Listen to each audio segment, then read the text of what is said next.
Greetings. This is Taficia Ndovi from my home is in Africa.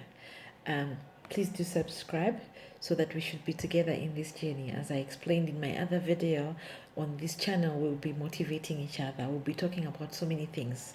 We'll be talking about how we can improve ourselves. We'll be talking about marriage.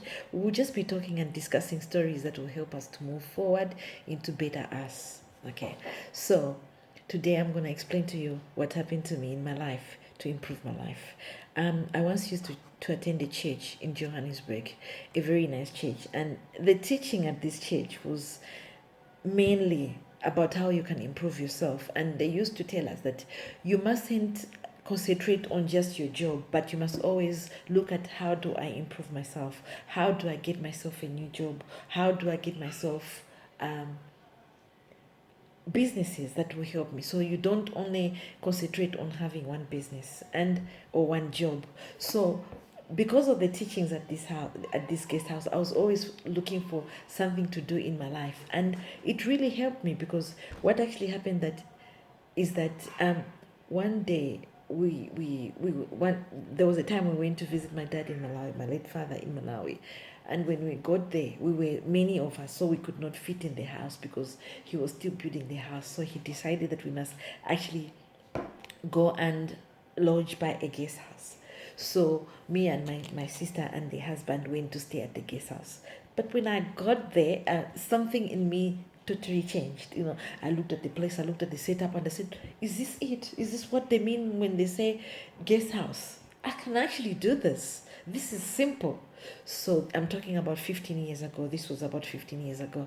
So when I got back to Johannesburg, I said to myself, really, what I saw in Malawi, I should do it here in Johannesburg. So I found myself a small house. It was not in a very nice place, but in a nice area. But I managed to get this house, and I painted it, I decorated it, and I made a guest house out of it. And some few years later, could be 2 or a year later, I managed to get a bigger house because I got a bigger job. So I managed to get a bigger house, and I did the same thing that I did with the first guest house, and I decorated the place and started the guest house again.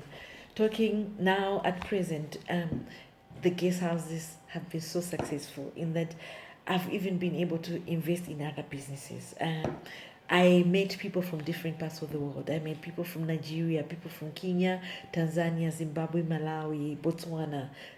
Mention it, they would come to visit us at the guest house. Okay, it's quiet now because of the corona, but we've told ourselves that we must actually just wait and clean up the place, make it better as we wait for a new phase that's coming up.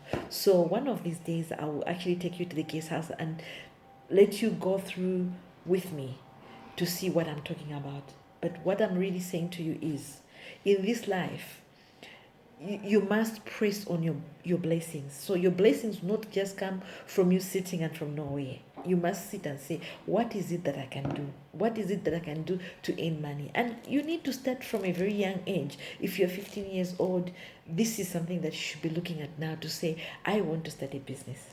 What business is it that I can start? So that whenever you just have an opportunity, you go into that business, and you just don't sit and say, I will wait for the Lord to bless me with a business. It won't just come from nowhere. You need to start somewhere.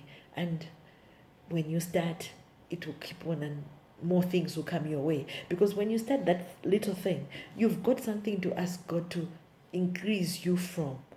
Unlike to just sit and think, my Lord will bless me. So this is what I'm talking about. And as we go on in this journey, I will talk about many other investments that one can do to actually improve their lives. I will take you to my many other businesses that I've tried and failed. I will also tell you about businesses that I'm doing now that are successful. We'll talk about me and examples of how I have managed to do certain things in my life. Then we'll also talk about other people who have done well in this life and how we can learn from them. So this is the journey we are taking, and every day we'll bring in a topic that will bless us. Yes, prayer is very important, and we must make the Lord Jesus our rock in everything that we do. But we must also learn to know that it is us who should be in the forefront of things for things to be best for us in this land. Thank you so much. Don't forget to subscribe as we go on in this journey. Tafisi Nyasalandavi, Johannesburg.